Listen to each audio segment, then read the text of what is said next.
Hi guys, welcome to ఏవా media. This is Nani. So ఈరోజు అయితే అగ్ని పరీక్ష సీజన్ 2 ఎపిసోడ్ అయితే స్టార్ట్ అయిపోయింది. ఎప్పుడెప్పుడు అని అందరూ వెయిట్ చేస్తున్నారు. కంటెస్టెంట్ల మధ్య గొడవలు ఇవన్నీ స్టార్ట్ అయిపోయాయి. కొత్తగా ఏమనిపించిందంటే సీజన్ 1 వాళ్ళని పిలిపించారు ఈసారి. కొంచెం ఫైర్ కార్డ్స్ అనే ఒక కాన్సెప్ట్ తీసుకొని వచ్చారు. టాస్క్లు ఎవరైతే గెలుస్తారో వాళ్ళకి ఆ కార్డు ఇస్తారో. అసలు ఏం జరిగింది ఏంటి అని ఎపిసోడ్లోకి వెళ్తే ఫస్ట్ ప్రియాని పిలిచారు. సీజన్ 1 ప్రియా మీ అందరికీ తెలిసిందే కదా. సో అపూర్వకి రాజ్ కుమార్కి రాగానే గొడవలు పెట్టేసింది. రాజ్ కుమారి కొంచెం ఓవర్ యాక్షన్ చేసిందేమో అనిపిస్తుంది.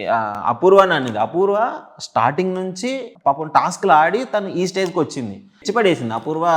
డైరెక్ట్గా చెప్పేసింది, నేను నీలాగా డైరెక్ట్గా రాలేదు, టాస్క్లు ఆడి వచ్చాను అని చెప్పేసి చెప్పింది. సో వాళ్ళకి ఒక 2 బెలూన్స్ అయితే ఇచ్చారు. కౌంట్ డౌన్ బోర్డు, అక్కడ నెంబర్ బోర్డు ముగ్గురికి ఎవరికి వాళ్ళకి ఇండివిజువల్గా ఇచ్చేశారు.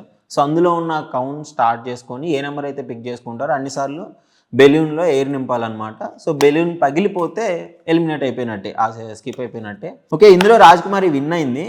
లాస్ట్లో చరణ్ కొంచెం తడబడ్డాడు. సో నెక్స్ట్ వచ్చేసి మర్యాద మనీష్ వచ్చాడు. సో మనీష్ వచ్చిన తర్వాత తను కూడా కొంచెం స్టార్ట్ చేశాడు ఎంటర్టైనింగ్గా. తను ఏ టాస్క్ ఇచ్చాడంటే ఫిష్ అండ్ ఫ్లై ఇచ్చాడు. సో ఇందులో పిక్ చేసుకున్న వాళ్ళు బాగానే ఆడారు. హేమంత్, గాయత్రి, దీపక్ని పిలిచారు. సో టాస్క్ అయితే ఆడారు. హేమంత్ ఉన్నాడు. హేమంత్ ఇలాంటి వాడు కావాలబ్బా బిగ్ బాస్కి. హేమంత్ వెళ్ళి దీపక్ దాంట్లో కింద పడేయడము, ఇటు గాయత్రి దాంట్లో కింద పడేయడము. సో ఇదే కావాలి బిగ్ బాస్కి. ఇట్లా ఎంటర్టైన్ చేసే వాళ్ళే బిగ్ బాస్ అయిపిస్తుంది. బయట సోషల్ మీడియా వాళ్ళకు కూడా ఒక మంచి స్టఫ్ దొరుకుతుంది. ఇంకా గెలిచిన తర్వాత ఏడ్ చేస్తున్నాడు దీపక్. ఎందుకు ఏడుస్తున్నాడో నాకు అర్థం కావట్లేదు.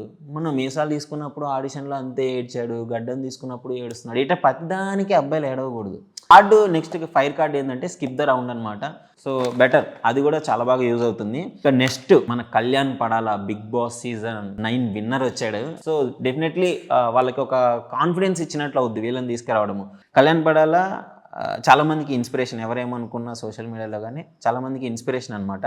కళ్యాణ్ పడాల మిథిలేష్ని ఒక క్వశ్చన్ అడిగాడు, నీకు ఫినాలి కార్డు ఇచ్చినప్పుడు నీకు తీసుకుంటావా, లేదు ఒక డైరెక్టర్ వచ్చి సినిమా ఛాన్స్ ఇస్తే వెళ్ళిపోతావా అని అన్నాడు. తను ఏమన్నాడంటే, చిన్న డైరెక్టర్లు వస్తే నేను డెఫినెట్లీ బిగ్ బాస్ని చూస్ చేసుకుంటాను, ఎందుకంటే నేను ఇంత కష్టపడి వచ్చాను కాబట్టి. ఒకవేళ పెద్ద డైరెక్టర్స్ ఎవరైనా సుకుమార్, వంగ ఇలాంటి వాళ్ళు వస్తే డెఫినెట్లీ నేను మూవీకే వెళ్ళిపోతాను అన్నాడు. అమన్ పెట్టుకున్న పిఆర్, ఇప్పుడు కళ్యాణ్ పడాల పిఆర్ ఒక్కళ్ళే. సరే, ఇది పిఆర్ ఫేవరిజం జరుగుతుంది అనే ఒక కాంట్రవర్సీ క్రియేట్ అవుతుంది. సో అది వదిలేస్తే ఒక టాస్క్ ఇచ్చారు. సో వాళ్ళందరూ బాగా ఆడారు. మిథిలేష్ అయితే పాపం మధ్యలోనే వెళ్ళిపోయాడు. నాకు ఇక్కడ ఏమనిపించిందంటే, ఫిజికల్గా నువ్వు ఇన్వాల్వ్ అయితే బెటర్ కదా అని చెప్పేసి మిథిలేష్ని శ్రీముఖి అనింది. మరి హేమంత్ వెళ్ళి అక్కడ పక్కన వాళ్ళ దాంట్లో ఇందాక ఫిష్ దాంట్లో ఆడుతుంటే నువ్వు జెన్యున్గా ఆడలేదు అని అంటుంది. ఇప్పుడు ఫిజికల్గా ఆడాలంటే డెఫినెట్లీ అవతల వాళ్ళని అపోజ్ చేయాలి. టాస్క్ కంప్లీట్ అవ్వకుండా వాళ్ళు టాస్క్ ఆనేయకుండా చేయాలి. రోహిత్ వెళ్ళి అమన్ని ఆపడానికి చాలా ట్రై చేశాడు. మరి ఎంతకుముందు టాస్క్లో మిథిలేష్ని అసలు నీ పవరే కనపడలేదు, నువ్వెందుకు పక్కన వాళ్ళని అడ్డుకోలేదు అని అంటుంది. శ్రీముఖికి మరి మైండ్ ఉంది మాట్లాడుతుందా లేక మాట్లాడుతుందా నాకు అర్థం కావట్లేదు. శ్రీముఖి ముందు టాస్క్లో ఒకలాగా, ఈ టాస్క్లో ఒకలాగా మొత్తం ఫేవరిజం చూపిస్తుంది. ఎందుకంటే అమన్కి ఫేవర్ చేసినట్టు అనిపిస్తుంది నాకు ఆడ. సో ఇంకా అమన్ కార్డు ఏంటంటే, ఎప్పుడన్నా నాకు నీడ్ ఉన్నప్పుడు డెఫినెట్లీ మీరు యూజ్ చేయండి అని చెప్పేసి బిందు మాధవ్కి ఇచ్చేశాడు. సో ఇది ఎపిసోడ్ ఇలా జరిగిపోయింది అనమాట. Thank you.